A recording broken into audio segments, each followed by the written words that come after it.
사랑하는 성도 여러분, 주님의 사랑 안에 평안하셨는지요? 지난 시간에는 하나님께서 주시는 영적인 믿음을 소유하기 위해 어떠한 믿음의 행함이 있어야 하는지에 대해 알아보았습니다. 그중 자신의 꿈과 목표를 응답받기 위해서는 꾸준하고 구체적인 행함과 함께 오래 참고 믿고 바라고 견디는 행함이 있어야 함을 말씀드렸지요. 이 시간 전할 선을 행하되 낙심하지 말지니라는 말씀 또한 하나님을 기쁘시게 하는 믿음의 행함 중 하나입니다.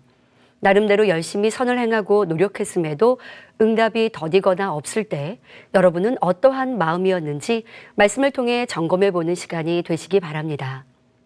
옛날 그리스에 절친한 두 친구가 있었습니다. 하루는 그중 한 친구가 억울한 누명으로 인해 사형을 당하게 되었습니다. 그런데 그때 사형수의 어머니가 위독하다는 연락이 전해졌습니다. 곧 사형을 당하게 될 청년은 어머니의 얼굴을 한 번만이라도 보고 죽게 해달라고 간청을 하였습니다. 그러자 그 사형수의 친구가 나서서 자기가 대신 감옥에 들어가 있을 테니 친구가 집에 다녀올 수 있게 해달라고 간청하였습니다. 왕은 사형수의 친구에게 만약 내 친구가 돌아오지 않으면 어떻게 하겠느냐고 묻자 그 친구는 기꺼이 자기가 대신 죽겠다고 대답하였습니다. 그리하여 왕은 그 친구를 대신 감옥에 가두고 사형수에게 나흘간의 말미를 주고는 풀어주었습니다. 그런데 사흘이면 갔다 올 수 있는 거리임에도 불구하고 나흘째 되는 날이 저물어가도 그 사형수는 돌아오지 않는 것입니다. 하지만 사형수를 대신하여 감옥에 갇혀있는 친구는 자기의 친구가 반드시 돌아올 것이라고 굳게 믿고 있었습니다. 마침내 사형 집행 시간이 되자 왕은 자 보아라. 내 친구는 너를 배신하고 돌아오지 않았다. 그래도 너는 내 친구를 믿고 있느냐 하고 물었습니다. 그러자 그 친구는 네 믿습니다. 아마 피치 못할 사정이 있을 것입니다. 라고 대답하였습니다. 그러나 이미 약속한 시간이 지났기에 교수대에 그 친구를 매달기 시작하였습니다. 그런데 그는 불평하거나 원망하지 않고 담담히 사형을 받아들이는 것입니다. 바로 그때였습니다. 사형수가 숨을 헐떡이며 뛰어들어오면서 이제 제가 돌아왔으니 친구를 풀어주십시오 하고 외쳤습니다. 왕은 늦은 이유를 물었고 돌아오는 길에 큰 비로 강물이 불어나 도저히 강을 건널 수 없어 길을 돌아오느라 늦었다고 설명하였습니다. 결국 왕은 그들의 참된 우정에 감탄하여 두 사람 모두 풀어줬다고 합니다. 만약 여러분이 같은 상황에서 친구가 돌아오지 않아 대신 사형을 당하게 되었다면 어떠했을까요? 혹시 친구에 대해 원망, 불평하고 탄식하며 괜히 도와주었구나 후회하지 않았을까요? 그런데 여기서 더 나아가 자기를 배신하거나 죽일 사람인 것을 알면서도 그 상대를 위해 자신의 생명까지 내어주는 사랑을 할 수 있는 사람이 있을까요? 그런데 예수님께서는 그렇게 하셨습니다. 예수님께서는 사람들의 마음 중심을 다 알고 계셨기에 각각의 제자들이 어떻게 충성하고 어떻게 순교할지 누가 자신을 팔 사람인지 아셨고 미리 예언하셨지요. 그래서 베드로가 다 주를 버릴지라도 나는 언제든지 버리지 않겠나이다 고백했을 때에도 예수님은 오늘 밤 닭 울길 전에 내가 3번 나를 부인하리라 하고 미리 말씀해 주실 수 있었던 것입니다. 베드로는 결코 부인하지 않을 것이라고 답했지만 결국 예수님 말씀대로 되었지요. 또한 예수님께서는 가룟 유다가 배신할 것도 이미 알고 계셨습니다. 요한복음 6장 64절 후반절에 자기를 팔 자가 누군지 처음부터 아심이러라 했고 요한복음 6장 70절부터 71절에 내가 너희 12를 택하지 아니하였느냐 그러나 너희 중에 한 사람은 마귀니라 하시니 이 말씀은 가롯 시몬의 아들 유다를 가리키심이라 저는 12 중에 하나로 예수를 팔 자로라 기록하고 있지요. 하지만 예수님께서는 그를 버리거나 책망하지 않으셨습니다. 어찌하든 깨닫고 돌이켜 회개할 수 있도록 기회를 주기 위해 간접적으로만 말씀하실 뿐이었습니다. 나머지 제자들에게도 가룟 유다가 배신할 자임을 알려주시지 않았고 끝까지 최선을 다해 사랑하셨습니다. 이 마음이 참된 사랑이요 선인 것이며 우리 아버지 하나님의 마음이시지요. 만약 하나님께서 앞으로 될 일을 아시고 저 사람은 앞으로 악을 행할 사람이고 지옥 갈 사람이니까 하며 그를 버리신다면 구원받을 수 있는 사람이 거의 없을 것입니다. 하지만 우리에 대하여 오래 참아주시고 언제든 회개하고 돌이키기만 하면 넓은 팔로 안아주시는 사랑의 하나님이시죠. 그러니 우리도 아버지 하나님의 마음을 닮아 어느 누구에게나 어느 때나 변함없는 선과 사랑으로 행하여 빛이시며 사랑이신 아버지 하나님의 형상을 온전히 담는 성도님들이 되시기 바랍니다. 오늘은 이처럼 변함없는 마음으로 선을 행하여 하나님께로부터 큰 축복을 받은 룻의 삶을 통해 교훈을 얻고 우리의 삶에 적용해 보고자 합니다. 룻은 여호수아가 죽은 이후 사사들이 이스라엘을 치리하던 때에 모압에 살던 이방 여인입니다. 모압은 이스라엘 동편에 위치한 오늘날 요르단을 말합니다.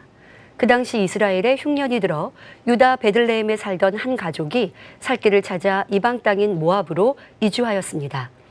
그러나 이주한 후에도 이 가정에는 환란이 그치지를 않았습니다. 가장인 엘리멜렉이 죽었고 나오미는 과부가 되었습니다. 게다가 두 아들인 말론과 기럨도 각각 모압 여인인 오르바와 룻을 아내로 취하여 살았는데 자식도 낳지 못한 채 죽고 말았습니다. 결국 나오미의 가정에는 과부가 된 세 여자만 남게 되었습니다. 흉년을 피해 살 길을 찾아왔는데 오히려 더 기고하고 비참한 처지가 되었지요. 우리는 이 사건을 통해 하나님의 섭리와 뜻을 깨달을 수가 있습니다. 물을 떠난 물고기가 살 수 없듯이 하나님의 자녀는 하나님의 품을 떠나면 결코 살 수 없다는 것입니다. 베들레헴은 영적으로 하나님의 품인데 나오미의 가족은 이방 나라인 모압으로 먹을 것을 찾아갔으니 이는 하나님의 품을 떠나 세상을 바라본 것이죠. 때론 신앙생활을 하는 가운데 우리에게도 어려운 일이 올 때도 있습니다. 신앙생활을 하지 않는 세상 사람에게도 시험하려는 누구에게나 오는 것이지만 하나님의 자녀들은 하나님의 뜻 가운데서 연단이 옵니다. 하나님의 뜻대로 살지 못했거나 자신의 잘못으로 인해서 오는 어려움도 있고 하나님의 허락하심 가운데 오는 연단도 있습니다.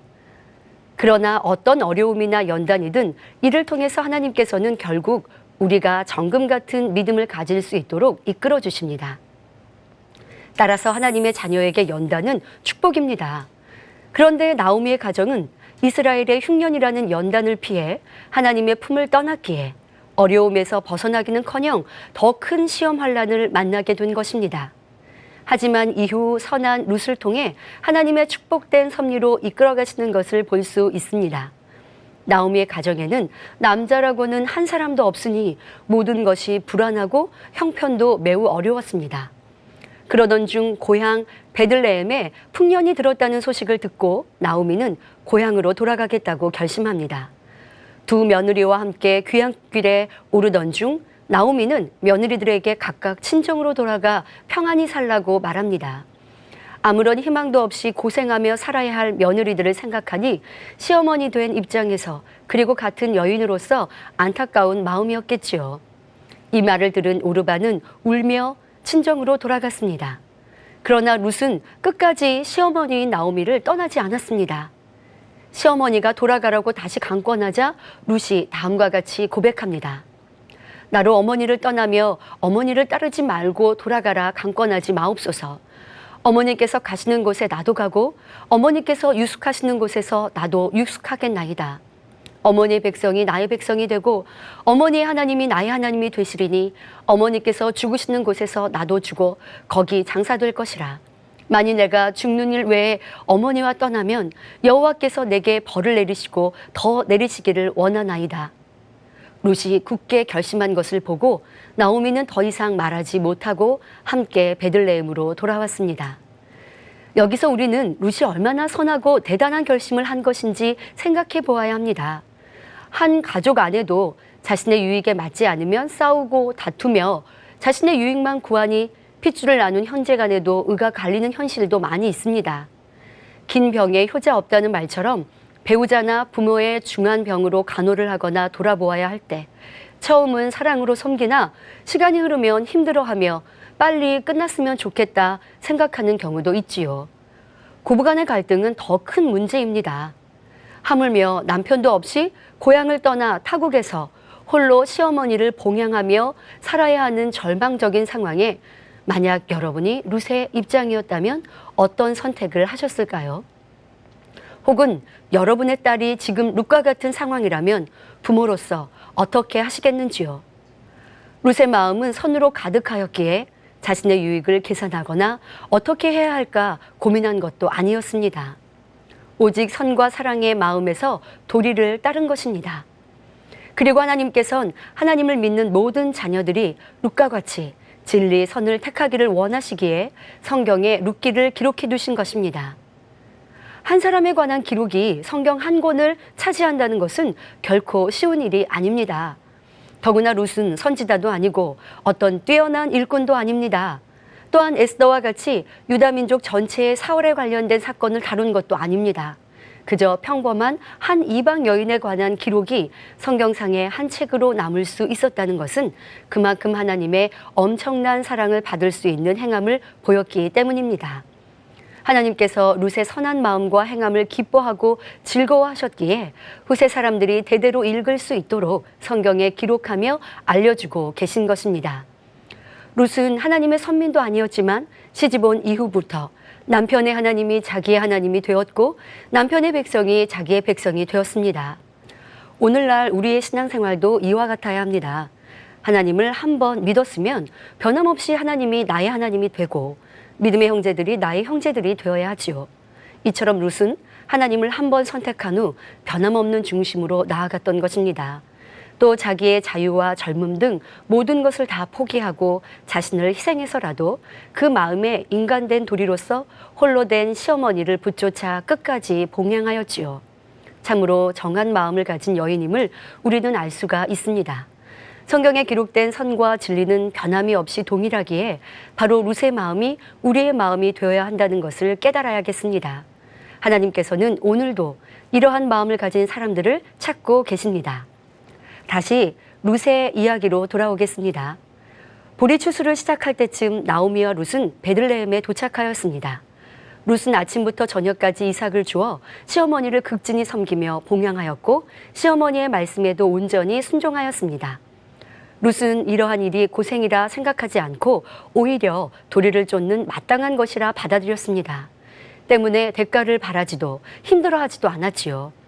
이렇게 진정한 선으로 행하는 사람은 어떤 힘든 일이 닥친다 해도 선과 의를 쫓는 것을 마음 중심에서 마땅한 것으로 여기기에 그것이 행복과 만족이 되어 고생스럽지 않은 것입니다. 이러한 룻의 효성을 전해 듣고 호의를 베풀어 준 사람이 있었습니다. 바로 보아스인데요. 그는 나오미의 남편 엘리멜렉의 친족으로 부유할 뿐 아니라 하나님을 사랑하는 사람이었습니다. 그는 룻에게 보리와 밀 추수를 마칠 때까지 자기의 밭에서 이삭을 주울 수 있도록 특별히 배려해 주었습니다. 룻은 일을 마치고 돌아가 시어머니에게 자신을 배려해 준 보아스에 대해 전했고 나오미는 그가 바로 그 집안의 기업 물을 자 중에 하나임을 알게 되었습니다. 모세의 율법에는 기업 무르기라는 법이 있습니다. 팔았던 토지를 원래의 소유자에게 회복시키거나 자식 없이 죽은 남자의 대를 이어가도록 죽은 사람의 미망인을 그 사망자의 친척이 취하여 대를 잇게 하는 법이었습니다. 그래서 나오미는 이렇게 착한 룻이 복되게 하기 위해 할 일을 지시합니다. 룻기 3장 3절부터 4절에 너는 목욕하고 기름을 바르고 의복을 입고 타작마당에 내려가서 그 사람이 먹고 마시기를 다하기까지는 그에게 보이지 말고 그가 누울 때에 너는 그 눕는 곳을 알았다가 들어가서 그 발치 이불을 들고 거기 누우라. 그가 너의 할 일을 내게 고하리라 하였지요. 룻은 시어머니가 시키는 대로 행합니다.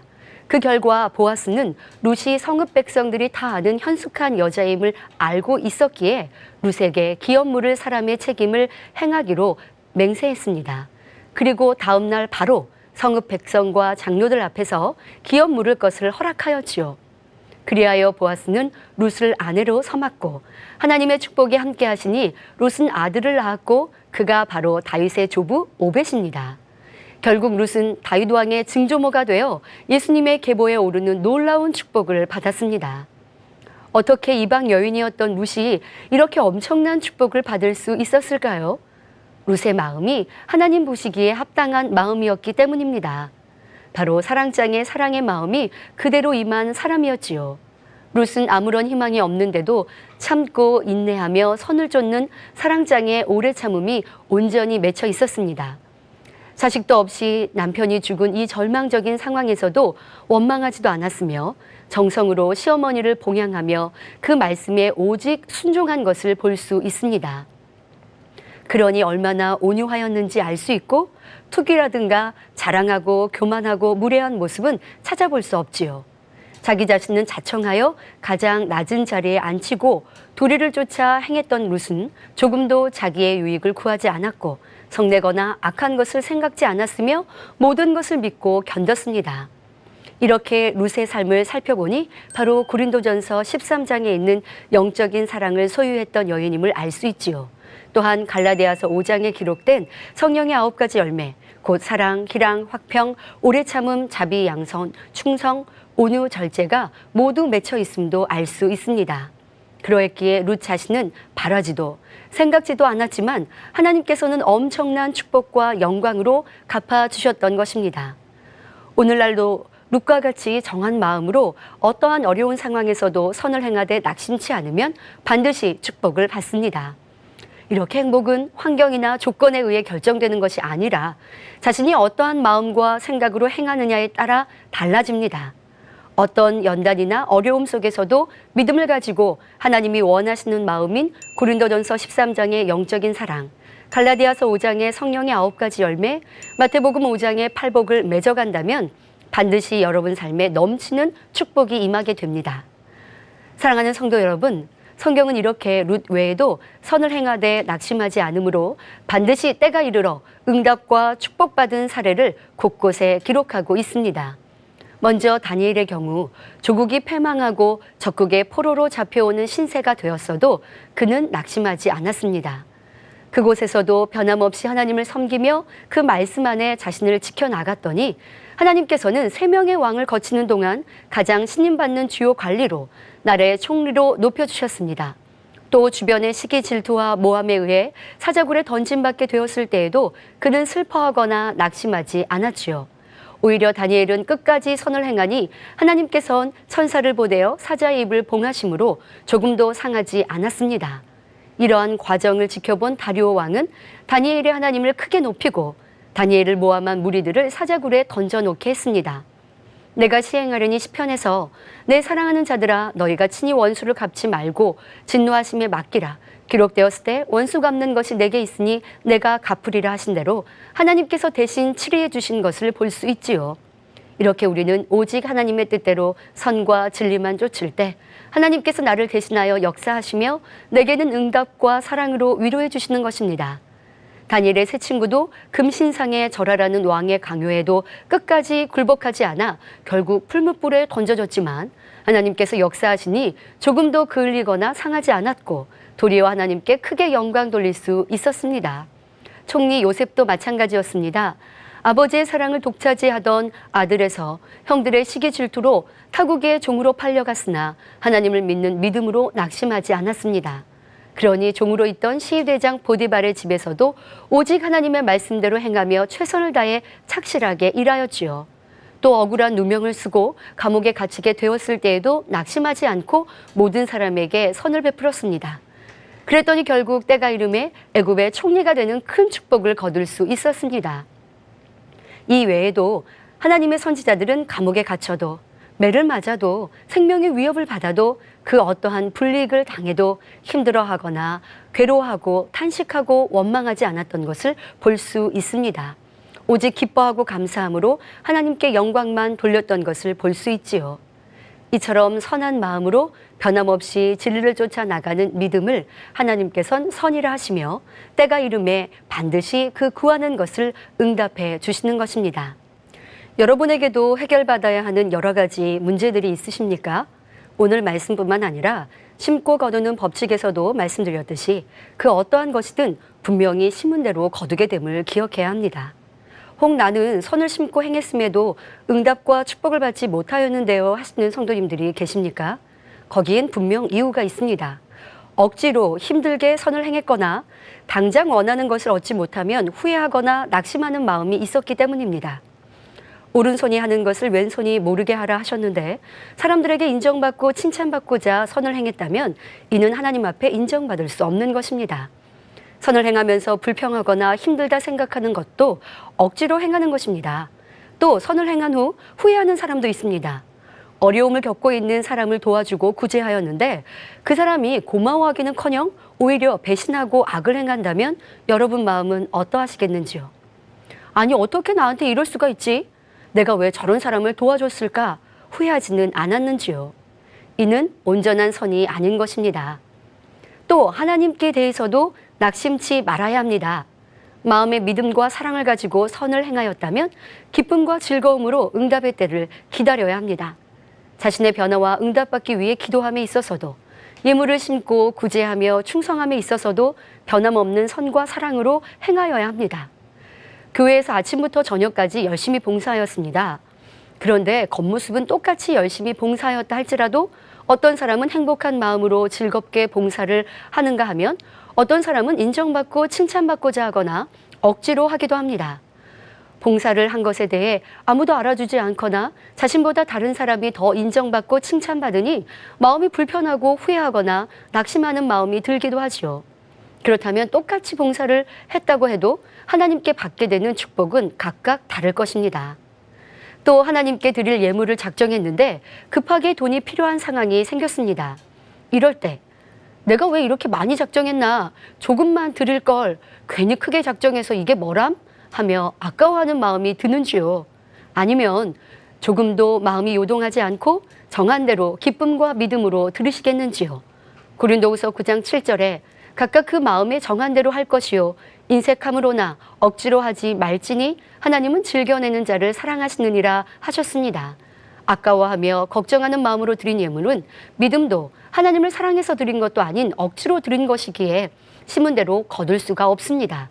따라서 하나님께 대한 우리의 믿음과 행함이 변개치 않고 흔들림이 없을 때 이를 온전한 선이라 인정받을 수 있는 것입니다. 또 우리의 신앙생활에서도 선을 행하되 낙심치 말아야 합니다. 간혹 교회를 다닌다는 이유로 가족들이나 친척, 주변 사람들로부터 핍박을 받거나 욕을 먹는 경우도 있을 수 있습니다. 나는 나름대로 최선을 다하여 핍박하는 남편이나 가족을 섬기고 간절히 가족 복음화를 위해 기도하였습니다. 그런데 오히려 날이 갈수록 더 핍박하는 것 같고 몇 년이 지나도 변화가 없는 모습을 보면서 우리 가족은 너무 악한가 보다, 안 되나 보다 생각하며 힘들어하고 괴로워하며 슬퍼하지 않으셨는지요? 그러나 마태복음 5장 11절부터 12절에 나를 인하여 너희를 욕하고 핍박하고 거짓으로 너희를 거스려 모든 악한 말을 할 때에는 너희에게 복이 있나니 기뻐하고 즐거워하라. 하늘에서 너희의 상이 큼이라 말씀하십니다.